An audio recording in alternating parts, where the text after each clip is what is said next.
Welcome, dear friends, to the Crimson Academy's reading of the Advent of Divine Justice. In this section, we'll be reading paragraphs 81 through 86. Let anyone who feels the urge among the participators in this crusade, which embraces all the races, all the republics, classes, and denominations of the entire Western Hemisphere, arise, and circumstances permitting, direct in particular the attention, and win eventually the unqualified adherence of the Negro, the Indian, the Eskimo, and Jewish races to his faith. No more laudable and meritorious service can be rendered the cause of God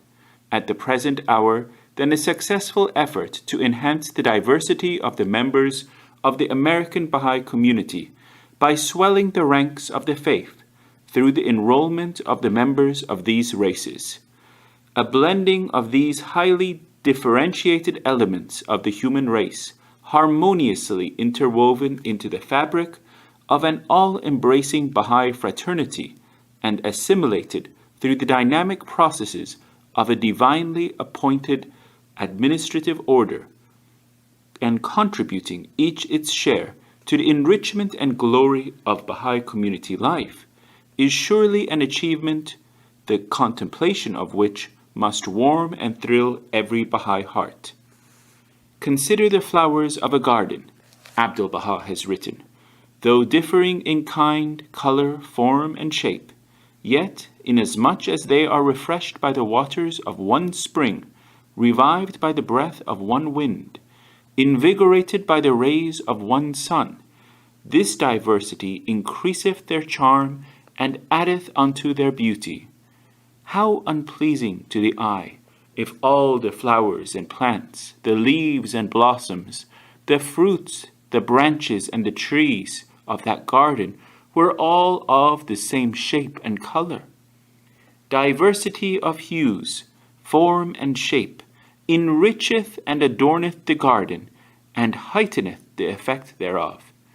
In like manner, when diverse shades of thought, temperament, and character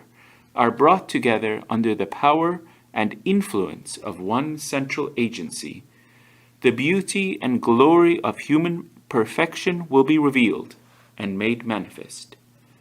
Not but the celestial potency of the Word of God, which ruleth and transcendeth the realities of all things, is capable of harmonizing the divergent thoughts, sentiments, ideas, and convictions of the children of men. I hope is the wish expressed by Abdu'l-Baha, that ye may cause that downtrodden race to become glorious and to be joined with the white race,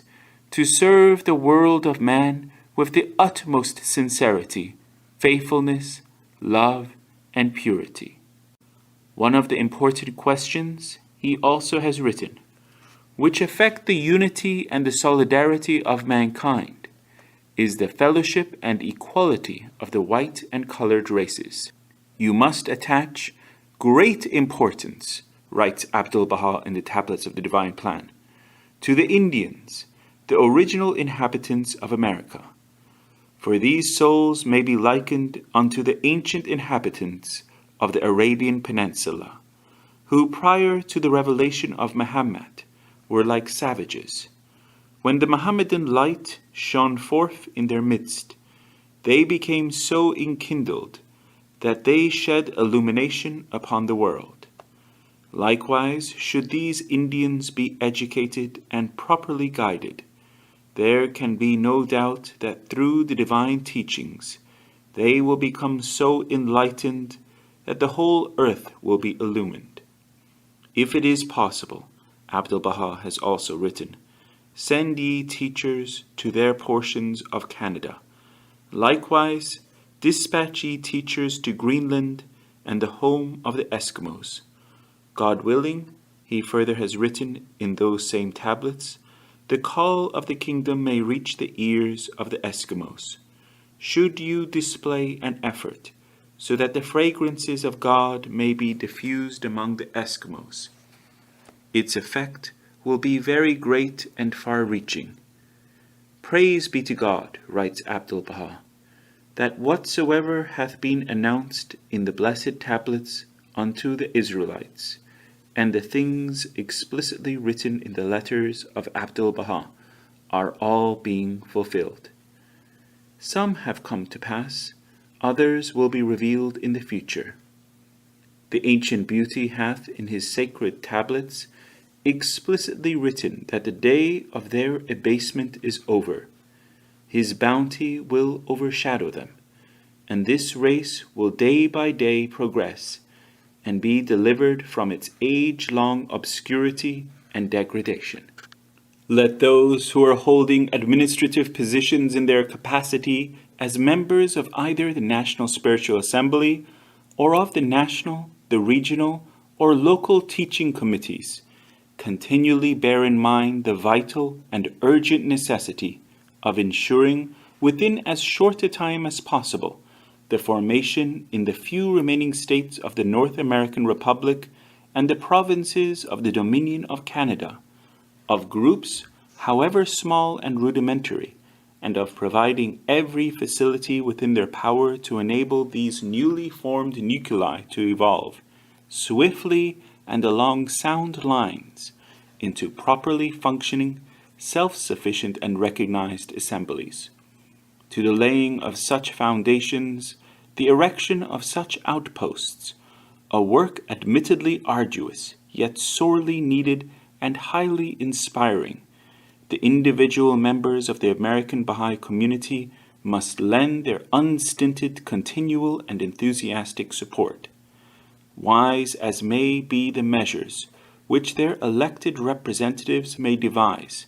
however practical and well conceived the plans they formulate, such measures and plans can never yield any satisfactory results unless a sufficient number of pioneers have determined to make the necessary sacrifices and to volunteer to carry these projects into effect. To implant, once and for all, the banner of Baha'u'llah in the heart of these virgin territories, to erect the structural basis of his administrative order in their cities and villages, and to establish a firm and permanent anchorage for its institutions in the minds and hearts of their inhabitants, constitute, I firmly believe, the first and most significant step in the successive stages through which the teaching campaign, inaugurated under the 7-year plan, must pass. Whereas the external ornamentation of the Mashal Askar under this same plan has now entered the final phase in its development, the teaching campaign is still in its initial stages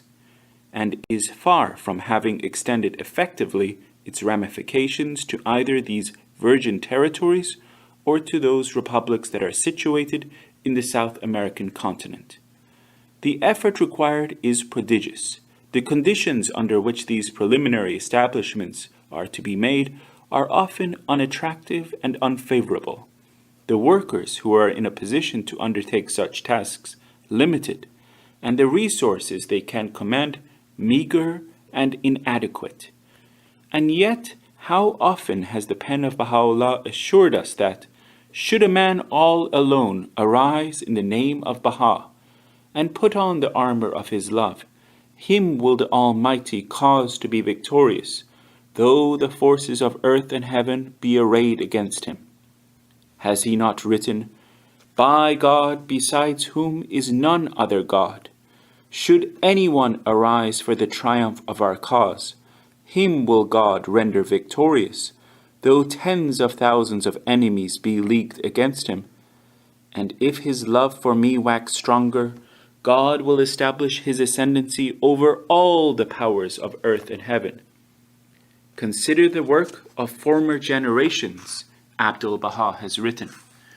During the lifetime of Jesus Christ the believing, firm souls were few and numbered, but the heavenly blessings descended so plentifully that in a number of years countless souls entered beneath the shadow of the gospel. God has said in the Quran, One grain will bring forth 7 sheaves, and every sheaf shall contain 100 grains. In other words, 1 grain will become 700, and if God so wills, He will double these also. It has often happened that one blessed soul has become the cause of the guidance of a nation. Now we must not consider our ability and capacity. Nay, rather, we must fix our gaze upon the favors and bounties of God in these days, who has made of the drop a sea, and of the atom a sun. Let those who resolve to be the first to hoist the standard of such a cause, under such conditions, and in such territories, nourish their souls with the sustaining power of these words, and putting on the armor of His love, a love which must wax stronger as they persevere in their lonesome task, arise to adorn with the tale of their deeds the most brilliant pages ever written in their country's spiritual history. Although Abdu'l-Baha in the Tablets of the Divine Plan has written, in most of the states and cities of the United States, praise be to God, His fragrances are diffused, and souls unnumbered are turning their faces and advancing toward the kingdom of God. Yet, in some of the states, the standard of unity is not yet upraised as it should be,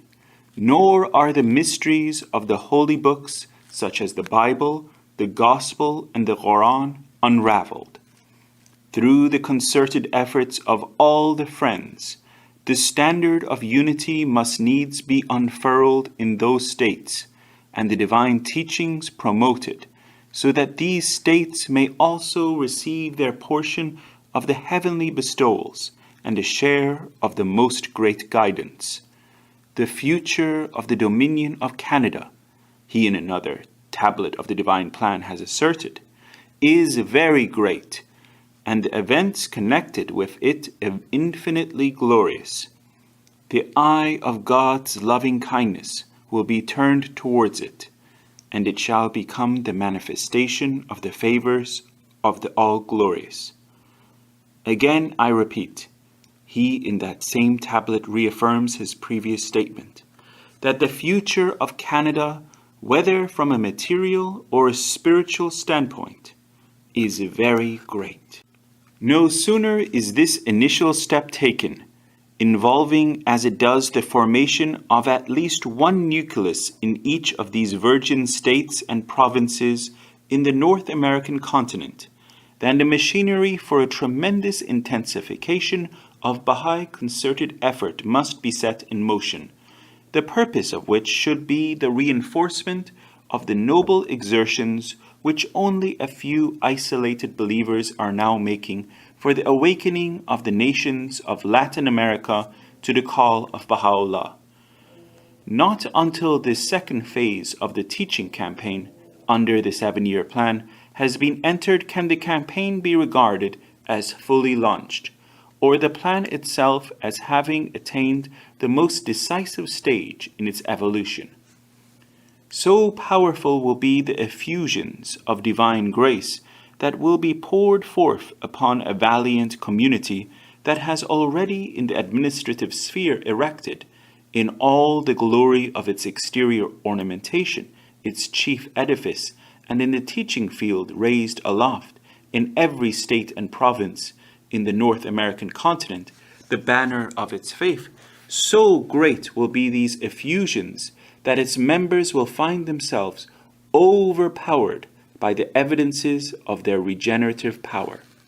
The Inter-America Committee must, at such a stage, nay, even before it is entered, rise to the level of its opportunities, and display a vigor, a consecration, and enterprise as will be commensurate with the responsibilities it has shouldered. It should not for a moment be forgotten that Central and Southern America embrace no less than 20 independent nations, constituting approximately 1/3 of the entire number of the world's sovereign states, and are destined to play an increasingly important part in the shaping of the world's future destiny. with the world contracting into a neighborhood, and the fortunes of its races, nations, and peoples becoming inextricably interwoven, the remoteness of these states of the Western Hemisphere is vanishing, and the latent possibilities in each of them are becoming increasingly apparent. When this second stage in the progressive unfoldment of teaching activities and enterprises under the 7-year plan is reached, and the machinery required for its prosecution begins to operate, the American believers, the stout-hearted pioneers of this mighty movement, must, guided by the unfailing light of Baha'u'llah, and in strict accordance with the plan laid out by Abdu'l-Baha, and acting under the direction of their National Spiritual Assembly, and assured of the aid of the Inter-America Committee, launch an offensive against the powers of darkness, of corruption, and of ignorance, an offensive that must extend to the uttermost end of the southern continent, and embrace within its scope each of the 20 nations that compose it.